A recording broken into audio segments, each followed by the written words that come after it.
Well, let's begin. So normally I begin a session by saying welcome everyone to the Future Transform. But beginning that way too, because I want to wish you all welcome. I'm really glad to see you all here in this holiday season. And today is an unusual session because we don't have a presenter, we don't have a guest, we don't have a major topic. This is actually the holiday party. This is the chilling session. This is where we get to relax, hang out, and be goofy. And you can tell I have formally indicated goofiness because I'm not wearing a suit, I'm not wearing a tie, I don't have even a sweater or button down.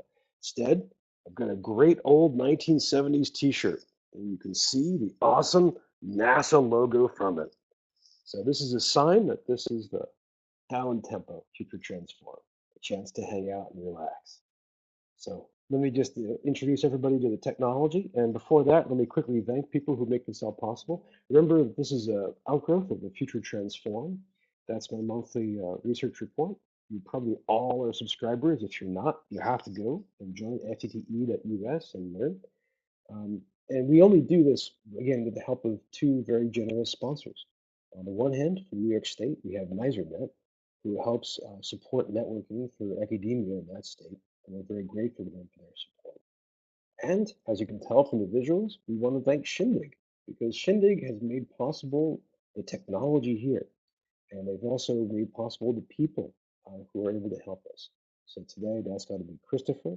We've had Olivia the past weeks, and we'll see some more folks from Shindig. We're really glad to see you all here, and we really appreciate your work. Now, just to get you familiar with the technology, because a couple of you haven't been here for a while, and some of you, this may be your first time, this is the Shindig platform. So let me show you a few of the key parts. Right here where I am, where you can see me and my hat, and you can see these slides, that's called the stage. This is the presentation spot. This is just like a stage in an auditorium. Everyone can see me, everyone can hear me, you can all see the slides. And we'll be able to bring you guys up and join us on stage. So instead of having the slides, or instead of having me, we can have you talking up here on the stage for everyone to see. Now below us is the participant swarm. This is where what we used to call the audience, and this is where you are. So this is where we can see Sam and Shelley and people from Shindig and Christy and Fritz. And you'll see that each of you is represented by a little box, and the box either has a black and white silhouette or a video stream of you right now. And now that I'm drawing your attention to it, everyone is looking kind of poleaxed to the tree. Relax, relax. This is a friendly, relaxed endeavor. And what you can do over the next hour is you can huddle up with somebody else in the crowd. Easy to do. You simply click on one other icon. So say you click on Maya, and she'll get a chance to say if she wants to talk with you or not. If she says yes, then you get a chance to have a little bubble. So you'll see your two squares click together. You'll have a private audio visual bubble, and you can talk to each other. Nobody else can hear you. So we'll get a chance to do that. Think of that as putting your heads together in an auditorium. Now, there are other ways to communicate with us.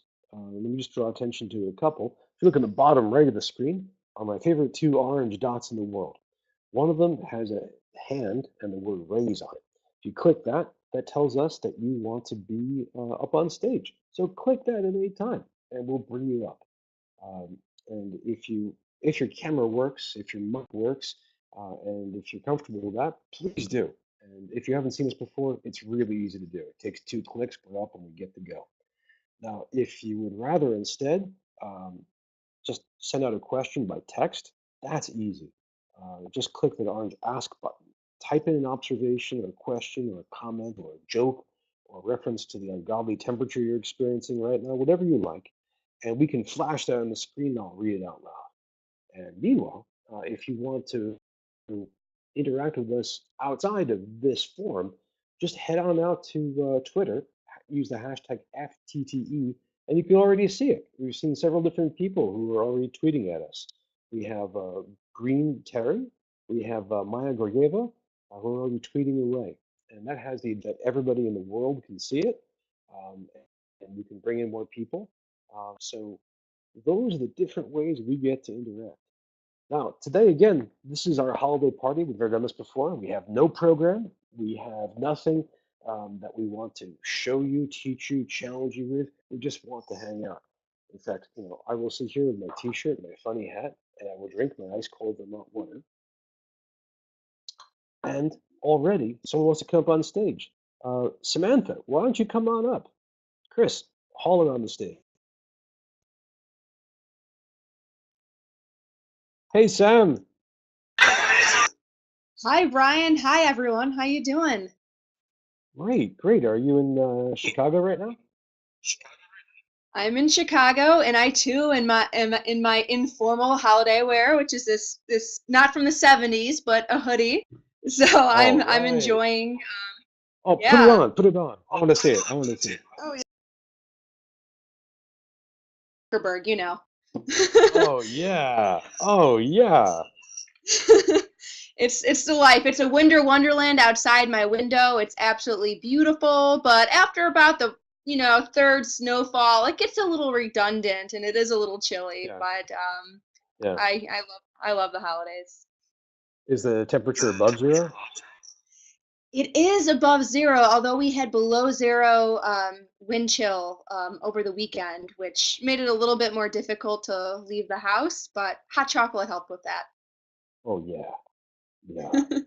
If those of you who don't live in northern climes, you can get to understand our culture by thinking of the worship of hot chocolate as well as the worship of hot alcohol. So this is how we survive and stay warm. Well, what are your plans, Sam? What are you going to be doing for the holiday? Are you going to go on the road again as a seasoned road warrior, or are you going to stay home and relax? Action. So my husband is a Southern gent from Louisiana, and Oh, that's since he right. was kind enough to let me drag him all the way to the Midwest, we're gonna go for Christmas to visit his family in Baton Rouge, Louisiana. And I'm Oh, told there's nice. a stocking for me, which is very exciting. And I think we're gonna enjoy, some great family time and some great food. Can't Oh, complain. yeah. Oh, this is where you get. When we lived in Louisiana, we saw pictures of Santa Claus on a hoverboat being drawn by alligators. Yeah, it's swampy claws. That's right. That's right. So you get to have all kinds of great Cajun food. You can have your boudin sausage. You can have your jambalaya, your gumbo. Ah, it's all All of good. it right now. Oh, excellent. Don't forget gator on a stick. Oh yeah. Oh, well, I miss alligator. I don't get to eat a lot of it. Good food. Good food. Oh, it tastes just like chicken. Depending on how you do it, yeah, yeah, I can. Well, Chris tells me that you're in a hurry, that you got a book in a few minutes. I'm really glad to see you here. Oh, it's great to be here. I just want to take a second to personally thank you. Not only the work that you do, Brian, with Brian Alexander Consulting, but the Future Tech Forum and and Shindig. It's really has really enriched the NMC community in terms of just proposing big ideas and exploring the latest ed tech developments, and it really has added a lot to the work that I'm personally doing and the work that the NMC is doing. And you and this group here and Shindig. It's really just what makes the NMC community so special and what it is. So I want to thank you for collaborating with me so much in 2016, and I really look forward to more future tech forums and more projects and fun together in 2017. Aw, shucks. Thank you so much. That's so sweet of you to say. Of So course. everyone else, if you don't know Sam, Sam is from the New Media Consortium. She's the resident genius and staff leader who does roughly 300 projects a month. She's the chief cat herder for, among other things, the Horizon reports. I think, what, three of which are in process right now?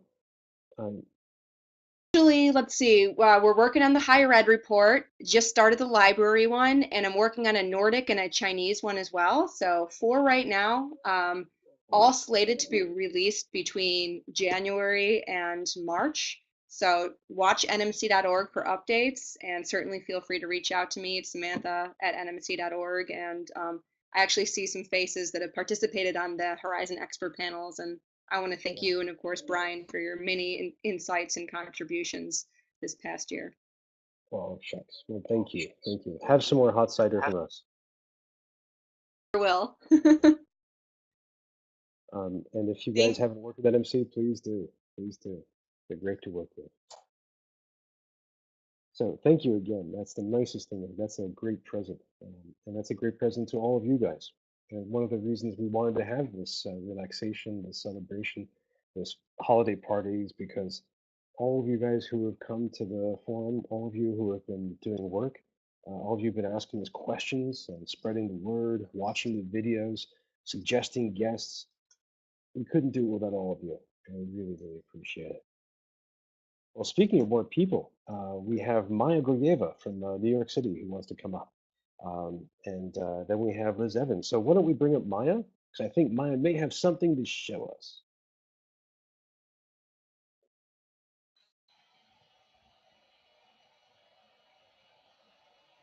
So, hey, Maya, how are you Hey doing? Brian, I'm good. I'm good. How are you? I love your hat. Well, of course you do. Of course you do. I used to have one of So, those the all the holiday time. special. That's right. That's right. Where are you today? Are you in New York? So yeah, so I'm in New York City. Weather is still, there's no snow yet, but there's still time to experience some snow, Yes. Yes, there um, will be.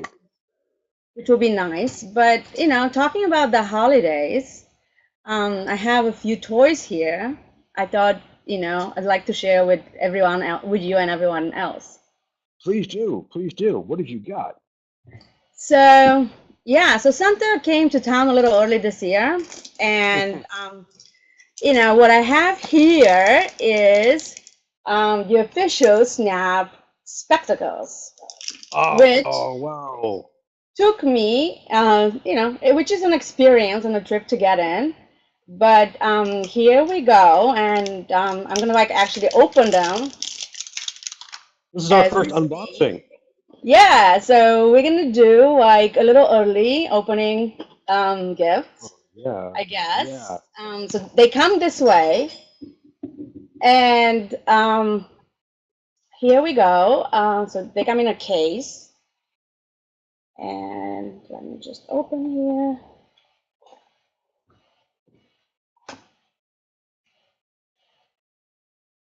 And here we go. Oh, Spectacles. look at you. Look at you. So, how do you record with them? Yes. So they're little, slightly, as you can see, they're really, really like sunglasses, slightly thick on the frame, very little sort of extra. There's a button right here. There's a little button which you can press. See, they lit, and it will go for 10 Yes. seconds and will do a snap. And if you press again, it will continue and it will make actually a 20-second video. So 20 all this seconds. obviously goes through the app, and it's shareable with your friends. And there's all kinds of things you can do, like memories and short story, and all these kind of things. But it's really simple. You just push this button. They charge very nicely. You just have to actually put them in the case. And right here, I don't know whether folks will see, but right here there is a little charger, which it's also a charger on the glasses. And when you put them, they actually charge. So they charge by basically sitting in the case. Mm-hmm. Mm-hmm. Yes. So yeah, so they charge just by sitting in the case, and there's a little thing that snaps on the back of spectacles that gets the power in. So this is spectacles. They of Did you? course get delivered by a bot. It's a vending machine bot where after you've waited all day, you get to interact for a minute. There are three different colors. Sort of this is the other color. Oh, And I cool. don't have the sort of bluish coral color that the other sort of bluish color they have. But this is sort of the other version they have. And yeah, you get to select and get it. And there's a permanent store just for the holidays in New York City.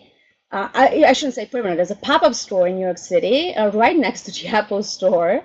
It's a Uh-huh. huge yellow, sort of have this huge yellow banner on Fifth Avenue where you get to actually stay online and get them. You get to choose between, get 2 pairs. And there's lots of parents, and there's lots of students, and there's lots of folks waiting. So it's a big, long line, but we just really wanted to try them. So I did my share of waiting and talking to people, including a father who said that he's being told that he's done nothing this year, and so he decided that he's going to try to do this for his son. So we were chatting, and lots of people from media, lots of people from actually companies who want to write about them. There's no other way but to wait the line. Oh, there is one very expensive way, which is eBay. Unfortunately, on eBay, they're going really expensive because it's a novelty. It makes the perfect gift, $130. So yeah, so lots of interesting folks waiting online. I don't know if I got to ask you questions. One is when you hit the record, on your left lens, this little spiral started going. How does that work? Is that actually projected on the lens, or is that a little LCD display? No, yeah, it's an LCD display just to alert folks that you're recording. In a way, I think it's a way for them to get away with privacy. So if this is lit, it means you're recording. So it's a sort of one way to, yeah, I think to signal that. But it's nothing more than a little LCD. The camera is very interesting that they did this 115-degree camera, because it gets these circular photos, yeah, when you share. So this is actually part of sort of the innovation, was really working on miniaturizing the camera. And so it's like a GoPro. Yeah. And as I was talking, it was a lot easier to get Google Glass compared to spectacles. So this tells you something in terms of the public sort of interest in this, and sort of potential possibly in terms of on the consumer market. Yeah. Well, tell me first, anybody who wants to ask Maya questions about this, please, click the raise hand or the ask button, because this is brand new technology. It's exciting to see. Let me ask you, while people are thinking about it, let me ask you one more question. You said a bot came to get you. Was that, did a bot come to your door, or did you have to? No, you get them from a bot, which really is a vending machine. So there's no interaction, there's no other way but actually going to the machine, and the machine does this doop doop doop doop kind of little sound, and you get to select them and buy them. So there's no other way to interact. There's no retail experience other than through the bot. Now they're doing something from their website where the bot shows up at different places. And so kids can actually track the bot and see where it's showing, to also get them around the country. So I'm told that it showed up at somewhere in Colorado and in other places. So they're doing this marketing / I guess outreach sort of campaign, where they don't really have a permanent store. I think the store in New York is kind of like a pop-up for like about now 2 months. I heard something like that is coming in California, or similar experience exists, but everything else is like this vending machine or bot, how they like to call it, popping up places. So New York got this before San Francisco did? Yes. Yeah. I think New York is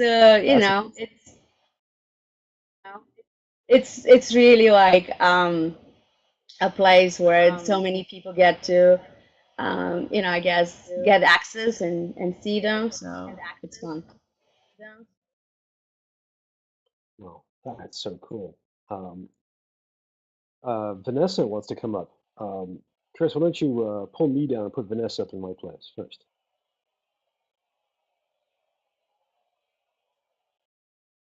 Place.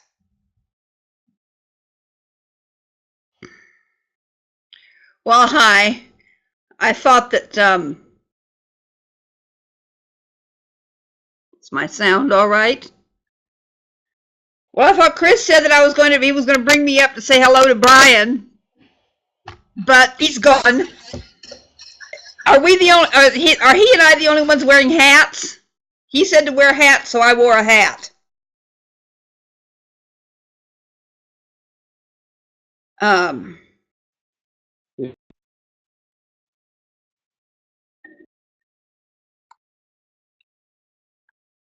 I'm so glad you came Well, up. Merry It's Christmas, good. Brian.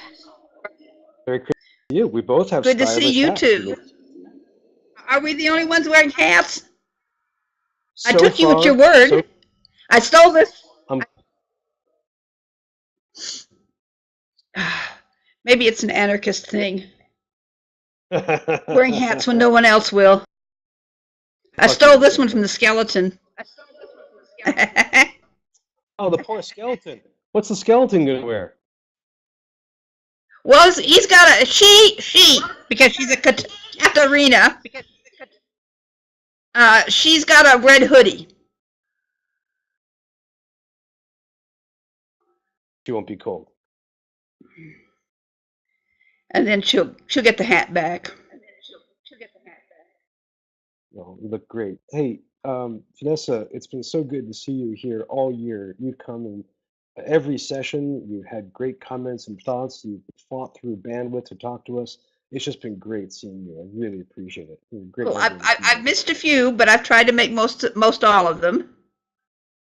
And I'm really pleased with what a success the forums turned into. And then the book club, the book thing took on a life of its own. I've been trailing along and enjoying it, although I haven't really written much about it, but I've been collecting. Good. So what's Good. next year? You got to pick that. We have to figure that out. We have a lot of possible choices. It's either going to be a book of science fiction or a book of education and technology. We have to think about it. Do you have any suggestions? Well, there's always the Neil Stevenson one that's both education and science fiction. Diamond, what? Yeah, that would do both. Well, that's a good thought. Well, that's one to consider. Thank you. We'll add that to the list. Have you read Werner Vinge's Rainbow's End? No, I haven't. That name keeps flitting in and out. So that would that fit in that same category of educational science fiction and education?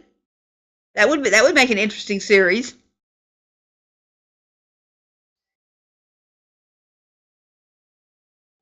Well, he's gone.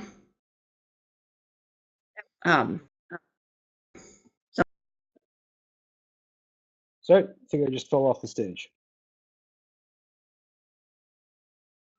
I think I just fell off the stage, but I'm back. You want to fetch some? You fell off the. Well, better the stage than the wagon. Or the turnip truck. That's right. Well, let's. The sound is iffy. It's like there's a lag.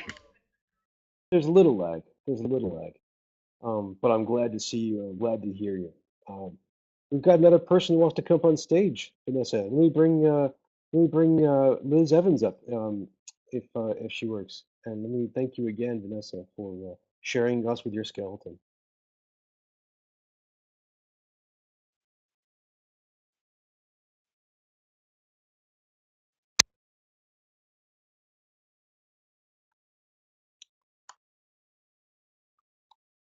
This is kind of a trick to be able to do this with totally on the fly, without any program at all. It's nice. Hey, Liz. Hi, can you hear me? Perfectly. Are you at the Haverford good. Library? Okay, I wasn't sure if my mic was completely ready to go here, but well, I just was going to pop on stage very briefly just to tell you and tell everyone, well, I'm very excited to be back here actually at the end of next month, and nobody was more surprised than me when I opened up your email a couple days ago and saw my own picture. So I'm really looking forward to that and glad to have that opportunity. But mostly I showed up today because working for a consortium, I have the opportunistic ability to kind of join various holiday parties as I go along, including here at Haverford, but I try and dip into virtual ones as well. So I thought this was a great idea to bring people together. So, that's kind of it for me. I was wondering if you were in the kind of New Year spirit yet and had any future predictions for 2017 and some inspirational thoughts to share. Oh gosh. Oh my gosh. Uh, I used to do posts, predictions for the next year, and nobody ever commented on them. And so I thought, all right, maybe people don't really want them. And no one's asked for them since. No one said, oh, why don't you do it again? Um, I'll tell you, I mean, I've been looking at a lot of trends, and thinking about doing a year-end report, and a few of them have really come up, and some surprised me. One is, and we'll see when we bring Maya back up, that VR has suddenly become a real thing. That people are really excited about. They really want to use it. There's a lot of energy around VR, which is very exciting. Um, I've been seeing a lot of VR projects, so we'll probably see. Now, the thing to worry about is if we will, in 2017, if there are a few ways this could unfurl. One is we could simply see an incremental series of projects, more and more, and people talking about them. That's one way. We could see a hype cycle take off and people get more and more excited, and then maybe it crashes at the end. There's already some skepticism.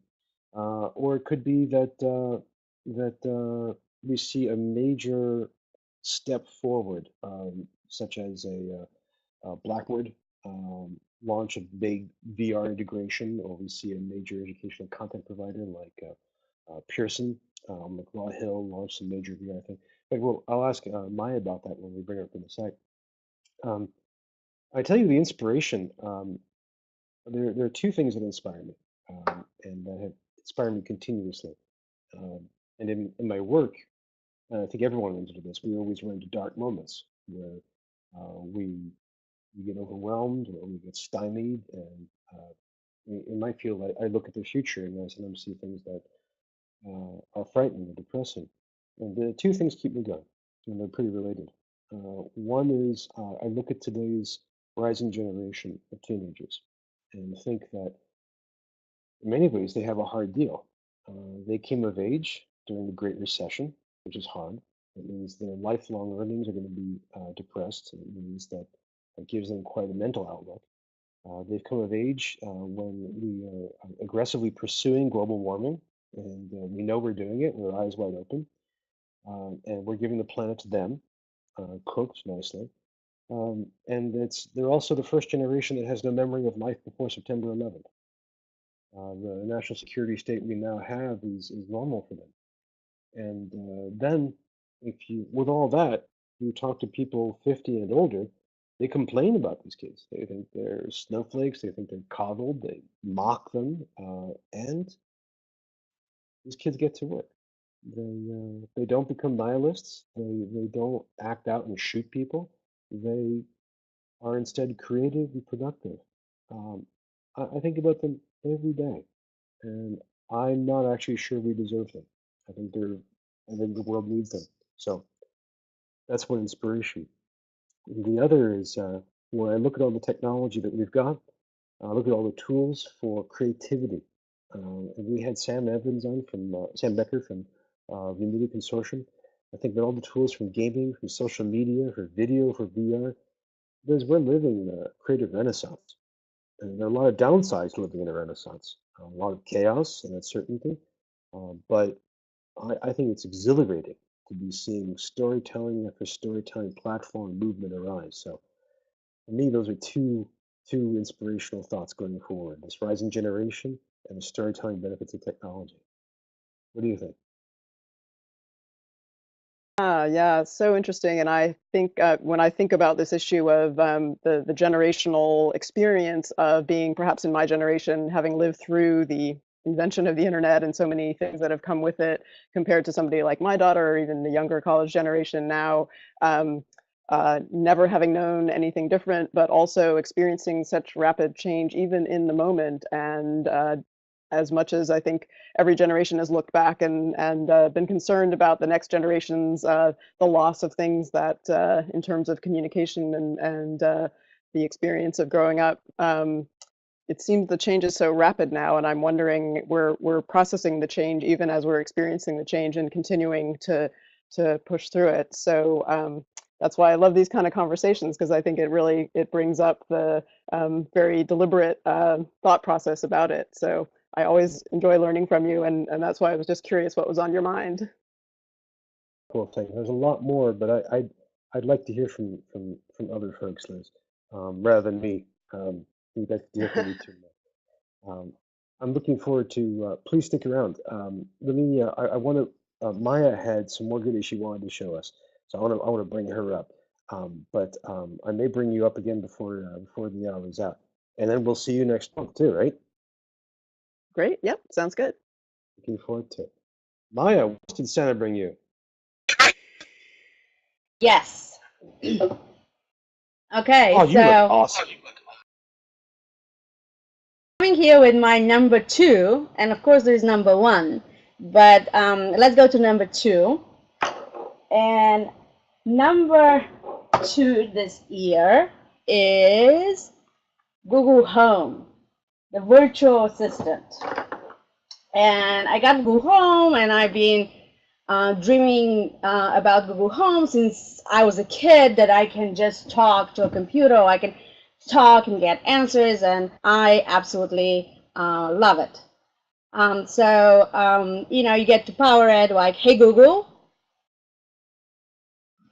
I think I've moved here a little bit with my plug, so you'll give me a chance, but Google Home is basically your virtual assistant. You get to talk and to it just as you would search a you know, like the search engine. Most of the time the queries right now go to Wikipedia, but you can talk to it in a couple of different ways. Hey Google, I don't know, I didn't pause it, but it's coming. I think I unplugged it as we were talking here, but it's coming. It's a good, it does pair with a complementary app, and to use it, you know, effectively in the home, it has service, it connects to like services like Philips and to Google Chromecast. It can connect with your TV. So basically, it has these little nice lights that show up. Hey Google, what time is it? So I think I'm moving it here, and somehow I'm unplugging it constantly.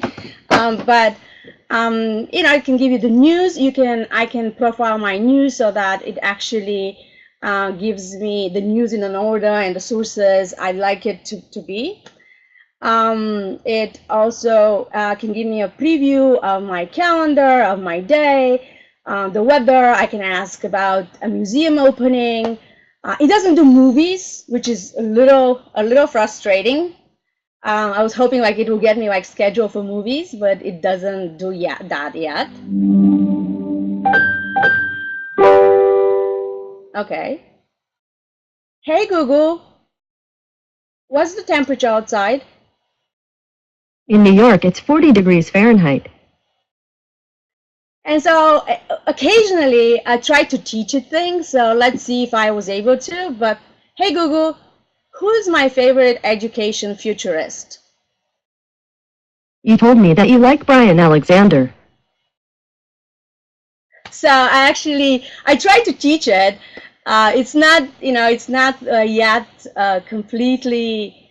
You're not able to teach many things. You actually rely more on the updates, which they're like turning on the services that they're making available through like partnerships and through various other sources. But it's fun, and you can. I really also love the music. You know, it hooks up with your music playlists on Google Play.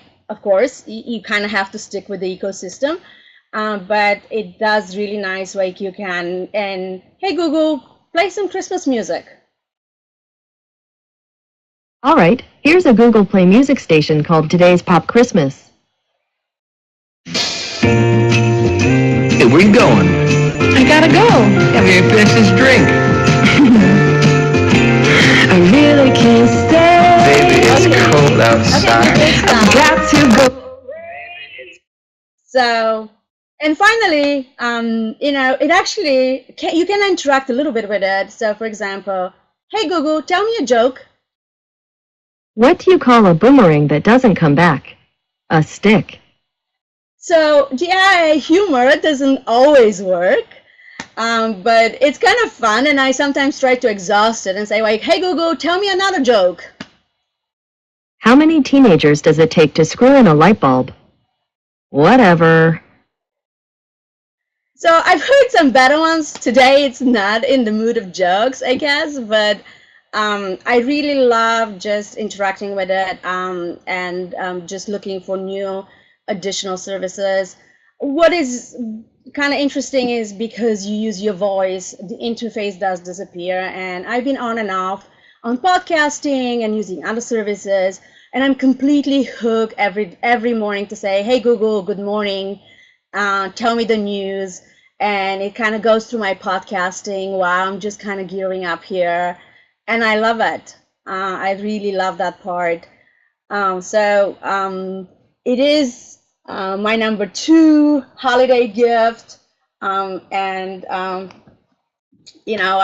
think it's coming. I think by end of 2017, there will be many homes, whether it's Google Home or Alexa,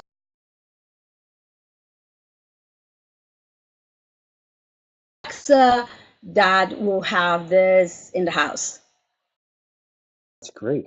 That's a great prediction. It's so good to see that too. Guys, if you have questions or requests for Maya and for Google Home, please click the buttons and we're ready to go. So that's 2. You have spectacles and you have home from Santa. Are there more things?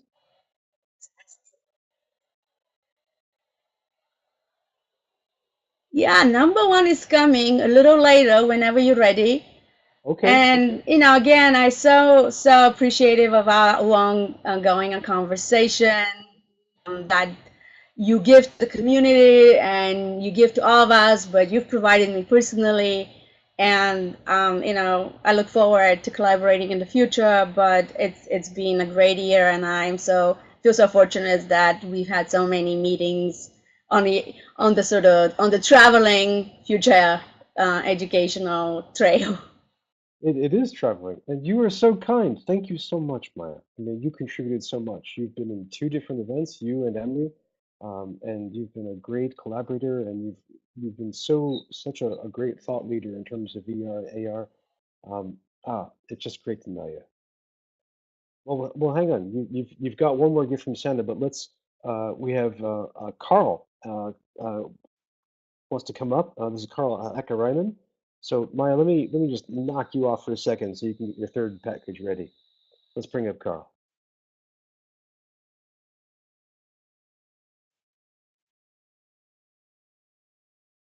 And good afternoon. Hello. Good to talk with you I again. can hear you perfectly. Um, And you, are so you in New Hampshire? I'm in my home office in Holden, Mass, right outside of Worcester, and we had a wonderful conversation at the Future of Everything session, part of NERComp, a few weeks ago. And I want to mention a few things. One is about 50 years ago, Mad Magazine ran a very clever skit about picture phone backdrops. Unfortunately, I don't have a good way of sharing the images in this session, but it presaged what we are up to right now, trying to be able to change our backdrops so that it looks like we're someplace that we're not. Sort of like the green screen effect that you get in a TV studio. I've continued to do work. I'm involved with the lifelong learning program at Assumption College in Worcester. We called WISE, Worcester Institute for Senior Education. And I'll be doing a class next spring called The Changing World of Work, where I'll be talking with people, median age is about 75, and people are dealing with what what's ahead for their grandchildren, as well as looking at some of their contemporaries and their children's lives, and trying to understand the impact of technology, including automation, robotics, AI, and how that is going to change work going forward. I've been teaching classes in WISE for half a dozen years, and it's been fascinating to watch the adoption of technology in this age group. When I started, almost no one used a smartphone. Only a few people use laptops, and somewhat reluctantly. And now, out of a membership of like 350, I would say probably 10 people do not use email on a regular basis. I have people in their 90s coming with their iPads looking for help, and we have just a wonderful level of engagement. Last fall, a year ago, I did my first online class using Skype, and we'll probably look at Shindig for some future activities. And I'm going to be doing an article for Rhodes Scholar on online education. So this is my perspective, and looking to see where things are headed, because again, I've got grandchildren who are looking at their careers and wondering what the heck is going to happen. And I'm watching as well, because I know that most of the jobs that I had and much of the path that I followed uh, doesn't exist. And most of the jobs that they will have don't exist yet. So how do we get them from here to there? How do we train them for a world where we have no, we have no map? We have to think about this right now, Yeah. and we have to take steps right away. Um, I mean, I think this is something that, looking forward, we have to wonder, well, you know, are we thinking that most students will graduate for a life of part-time unemployment because of automation? Or are we going to see jobs that don't exist now that we have to retool our curriculum for in order to be able to prepare students for? I mean, it's a, or you think one of the models thinking about automation is that what computers are largely good at are things that most are a lot of things that humans are hate, or things like repetition, extensive analysis. They're not as good with human interaction. It may be that we have to re-emphasize human skills, social analysis, personal conversation, so that people are better prepared for jobs that we can't envision now, but may probably involve a great deal more human work. Indeed. I'm When we look at the recent White House report on AI and automation, they noted that truck driving jobs are going to go away as we have autonomous Yep. vehicles, and so that's one of the highest paying blue collar jobs, and that could vanish in 10 years. So so Well, even a that's lot of our yeah. vocational direction or education is going to be um, a frustrating um, frustrating path of trying to figure out how do we prepare people for vanishing targets. Can you? That's in many ways a great challenge, and one of the things that I love about what you described is you're thinking about your grandchildren and you're working with people who are 90. Very few people in education really have that range, Carl. I'm really impressed. Thank you, and enjoy these forums, and enjoyed our conversation a couple of weeks ago. And um, so that's it for now, and happy New Year to you. Well, Carl, it was great seeing you then. It's great seeing you now. I hope you stay warm and have a great new year. Indeed. Looking forward to seeing you again. Well, we also have other people who are just climbing on the stage. You have to imagine this. We've got kind of backstage, and there's people just climbing over each other trying to get up. We have Fritz. Fritz Vandover wants to come on up. If you're ready, Fritz, if you're ready, Chris.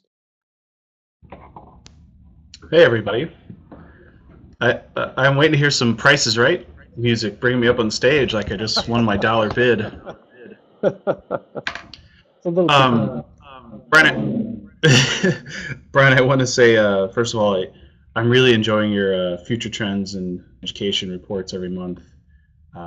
It's become one of my most valuable reads just because the scope of everything you bring into it and share with everyone is really valuable. It's not just about technology. There's macroeconomic trends, there's demographic trends, there's things that are really important to education, higher education, especially that I find do not get a lot of attention in a lot of technology circles, but they impact us greatly. They determine the direction we're going to go, where we've been, where we are, and where we're going. So I really appreciate that. It's nice to find get these little kernels that come from all over. I mean, a lot of us read the Chronicle and Inside Higher Ed and the usual suspects for sources, but I'm always looking for those little pipelines that you would never expect. So I really appreciate that. I'm sorry I took my hat off. I was starting to get a little hot under the lid here, but yeah. So I just wanted to share that with you. It's a great read, and I'm starting to teach in at the University of Minnesota. There's a certificate program that's just started in our College of Continuing Ed. It's a certificate for private college and university staff members who don't necessarily want a master's degree or an advanced credential, but they want to bolt on more knowledge about higher education. So what I've essentially done to the people who lead it is say, there's a huge need in the technology area of higher education for this kind of credential. You know, they know how to understand technology and use it. And this isn't just academic technology. This is across the board, from sysadmins to administrators, et cetera. But I think there's a huge market for this kind of 4-course mini credential for the people in our area. I'm stunned sometimes with and I guess I shouldn't be, but sometimes in meetings with our IT group and others that where people will say, well, why can't we just add an online course to understand, well, that's outside of our mission, or et cetera. So I'm really interested to see where this to where this program goes moving forward, because it's certainly not a master's, but it sounds like the opposite of a MOOC in terms of scale and hype, but in some ways it seems to be doing a similar function. Mark Wilson asks, what is the program called? Everybody. It's at the University of Minnesota's College of Continuing Ed. So let me find it and I'll share it. And it's open to anybody. Let's see here. Great. So you don't have to be in Minnesota. You could be anywhere in the world? In theory, it could be anywhere in the world. Certificates. Here we go. It's just getting, here we go, private college leadership. And you can take it for non-credit or graduate credit. Let's see, here we go. Come on now.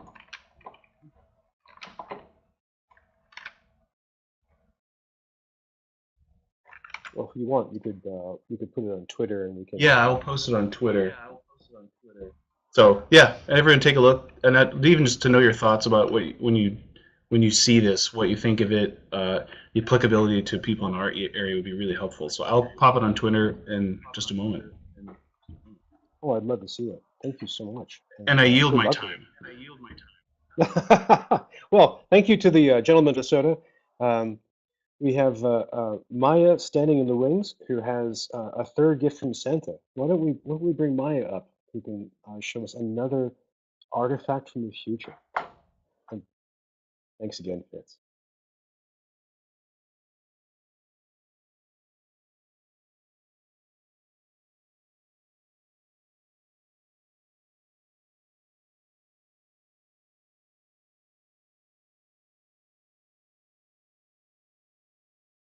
And while we're moving, yes.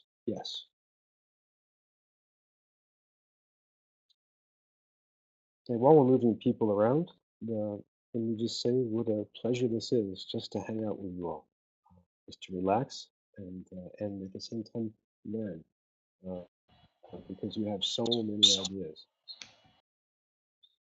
Welcome back. Yeah, so top of the list, number one this year for me and digital bodies is based on our three criteria, which is affordability, experience, and mobility, comes Google Daydream. So Google's been doing a lot, bringing us cardboard 2 years ago, and this year we got to get Daydream. Now Daydream works with the Pixel phone. It opens up. This is the little clicker, which actually sort of your control, which makes the magic happen. Very simple. This is like a touch.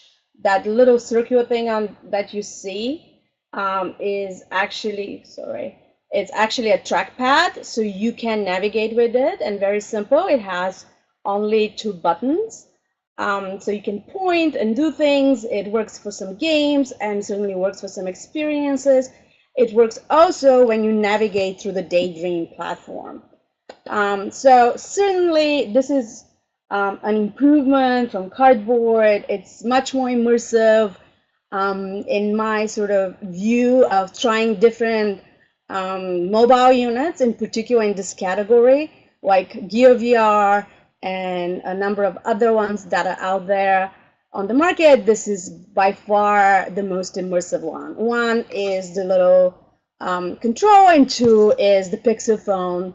Just the quality of the screen itself, the quality of the images, really, kind of plugs you in and much more immersive. So this is definitely my number one, top of the list, what I wrote Santa about this year, and I got it.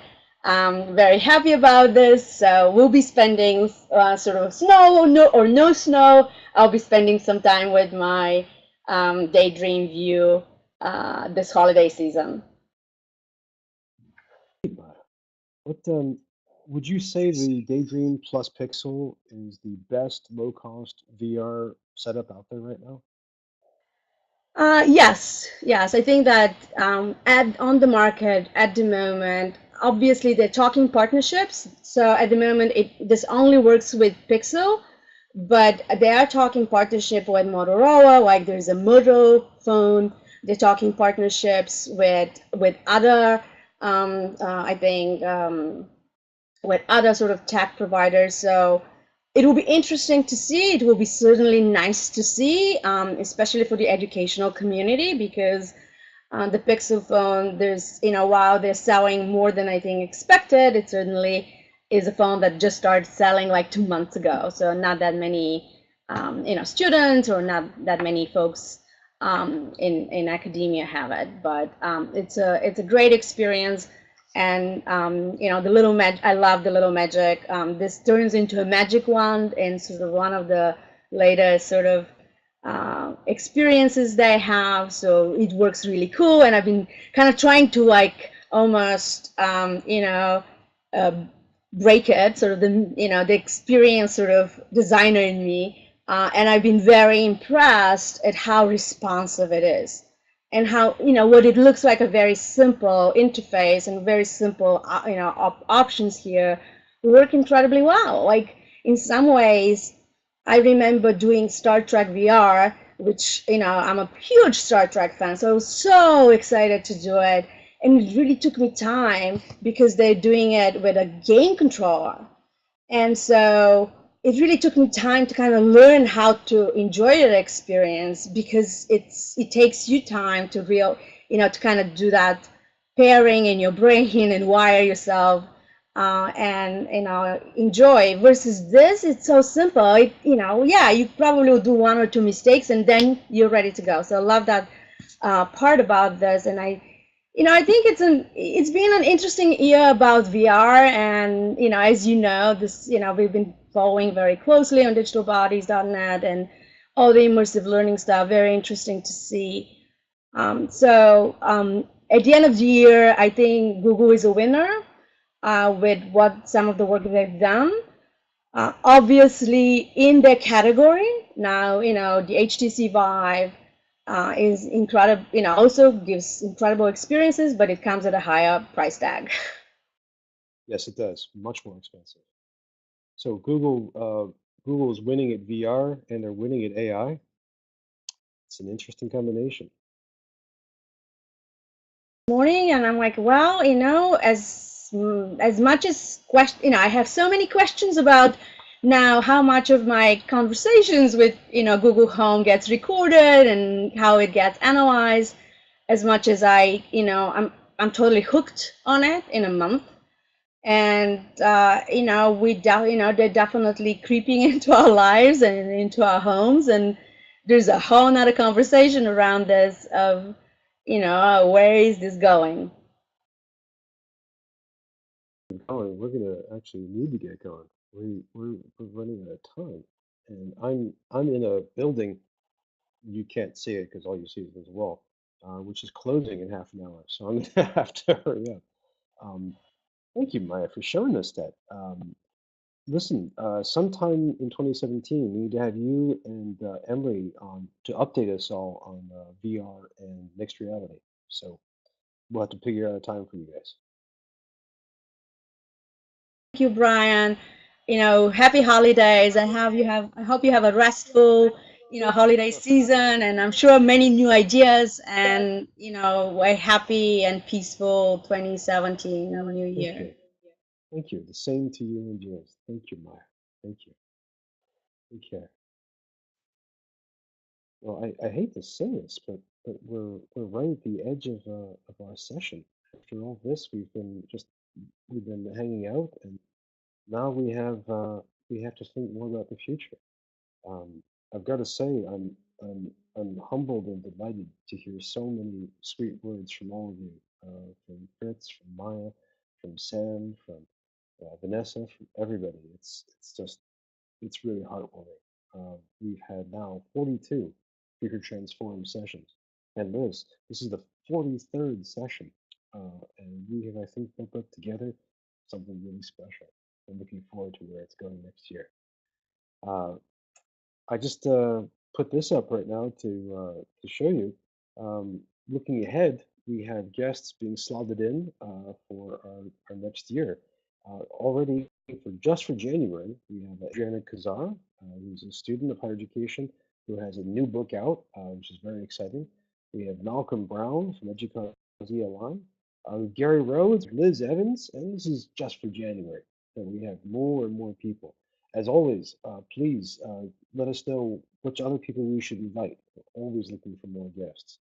Um, Now, the other thing that's happening is our book club is entering a transition phase. We just finished reading a spectacular book, and if you haven't been taking a look at this, please check out the link at the bottom of the slide. This is an extraordinary and unusual book about education. It's from the 1980s, and it looks back at the 20th century from the point of view of two major figures, Miles Horton and Paulo Freire. And that by itself was fascinating. So I recommend the book very strongly. But also, what's exciting is that the way people responded uh, was just mind blowing. I blog this every week. I put up notes and questions in each chapter that we're reading, which is fine. That worked well. But then not only did we get comments, when people started blogging about it, we had up to 10, 15, 20 blog posts a week with people blogging all over the web. We had a very active Twitter conversation at Horton Frere, the hashtag there. We had people doing data analysis in our conversations. We had people making art, both serious and funny. Just a real storm of creativity, a real kick to go through. So we have to think first, what was this? What did we just do? Did we make our own loop? Did we invent some new way of doing book clubs online? So that's something to think about. But the other is what to read next.